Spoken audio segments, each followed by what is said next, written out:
সুস্থ সবল বালেগা নর এবং নারীদের উপরে আল্লাহ রমজান মাসের রোজাকে ফরজ করেছেন। দুই শ্রেণী ব্যতীত ওমান কানা মারিদান আও আলা সাফারিন ফাইদ্দাতুম মিন আইয়ামিন উখর। এক হলো যারা অসুস্থ, এক নম্বরে কি বলেন?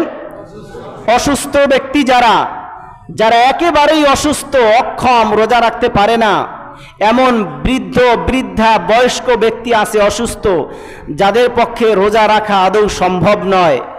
এমন ব্যক্তিরা চাইলে যদি সুস্থ হওয়ার পরে রমজানের অন্য যে কোনো সময়, রমজানের পরে অন্য যে কোনো সময় সুস্থ হয়ে তারা রোজা রাখতে পারবে।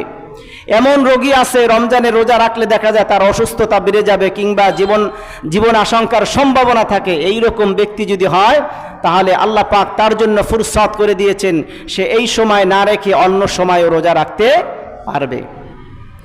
দুই নম্বরে আও আলা সাফারিন ফাইদ্দাতুম মিন আইয়ামিন উখর।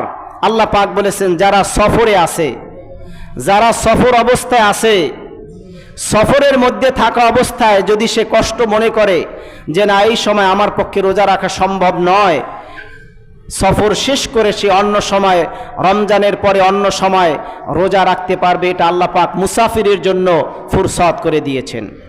তো এই দুই শ্রেণীর ব্যক্তি ছাড়া অন্য কারোর ওপরে রোজা ভঙ্গ করা বা রোজা না রাখা কারোর জন্য জায়েজ নয়। ইচ্ছাকৃতভাবে রোজা ভঙ্গ করা জায়েজ নয়।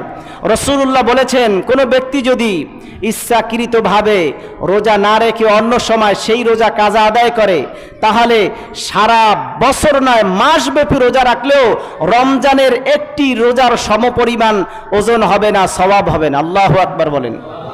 তাহলে এই রোজার মূল্য, এই রোজার দাম, এই রোজার ফজিলত অনেক অনেক অনেক বেশি, ঠিক কিনা বলেন? সেজন্যে আল্লাহ রসুল সাল্লাল্লাহু আলাইহি ওয়াসাল্লাম সুস্থ বালেগার ওপরে এই রমজানের সিয়ামকে আল্লাহ তাআলা ফরজ করেছেন।